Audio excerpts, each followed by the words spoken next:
Dan Lucero from Bramlage Coliseum, where it is a final in the final SEC Big 12 Challenge game for Kansas State. They go out of the competition winners, 64-50, the final score tonight, as K-State controls the game wire to wire and knocks off Florida.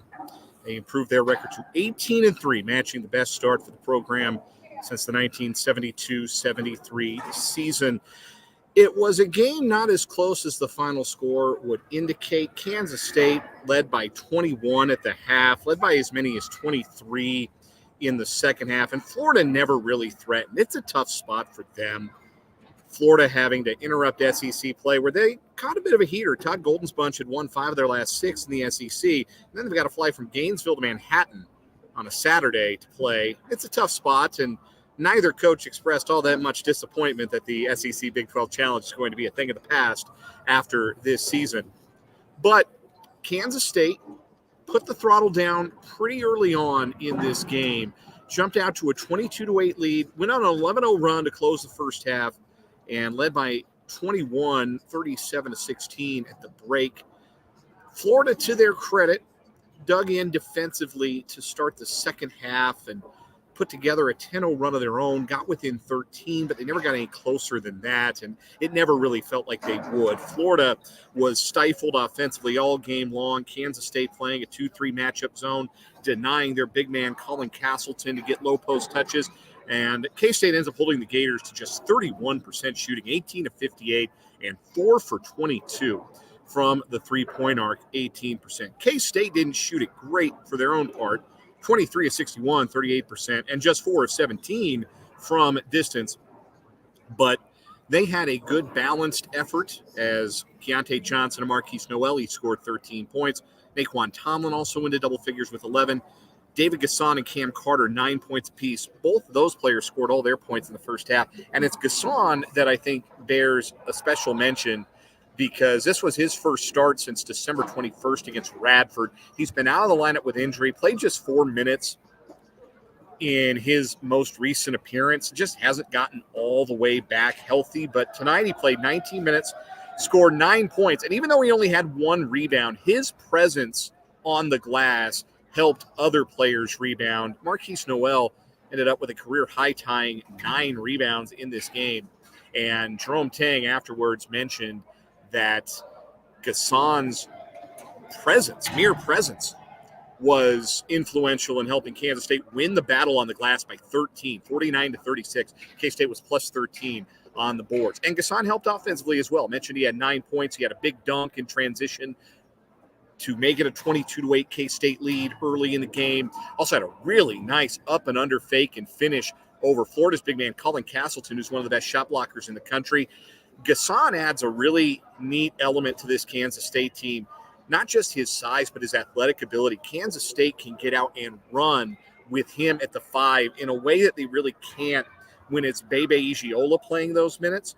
But Gasson allows them to be as physical defensively and as impactful around the rim as they generally are when Igiola, the bigger of the big men for Kansas State, is in the game. So Gasson being back is a big deal.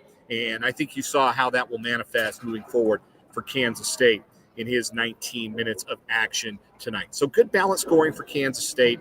Marquise Noel, I mentioned he had 9 rebounds and 8 assists, so just missed a triple-double tonight. He had all 8 of those assists in the first half, finished with 13 points, 9 boards, and the 8 assists. Another super game for him.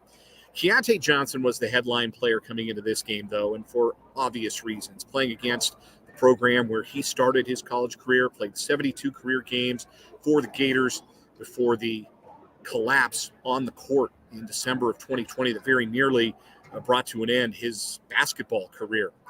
He was back on the floor. A couple of his former Florida teammates are still with the Gator program, and he had a chance to catch up with them after the game. I know it was a meaningful game for him.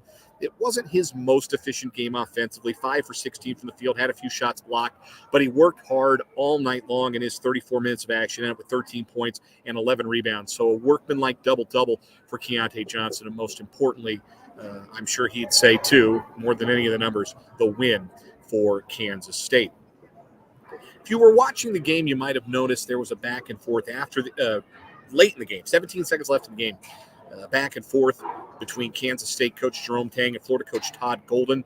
Golden kept his full court press on in the final minute when K-State was obviously just trying to get out of Dodge with a victory that was not in doubt. And Florida kept pressing, and Jerome Tang called a timeout. It looked like Tang and Golden exchanged words across the floor at each other, and then the two had some more conversation in the post-game handshake line. Didn't look confrontational at that point. Both coaches said that the air was cleared, that Golden explained to Tang that he's trying to build a program and wants his guys to compete for all 40 minutes, and he's not going to call off the Dogs just because the game is no longer in doubt.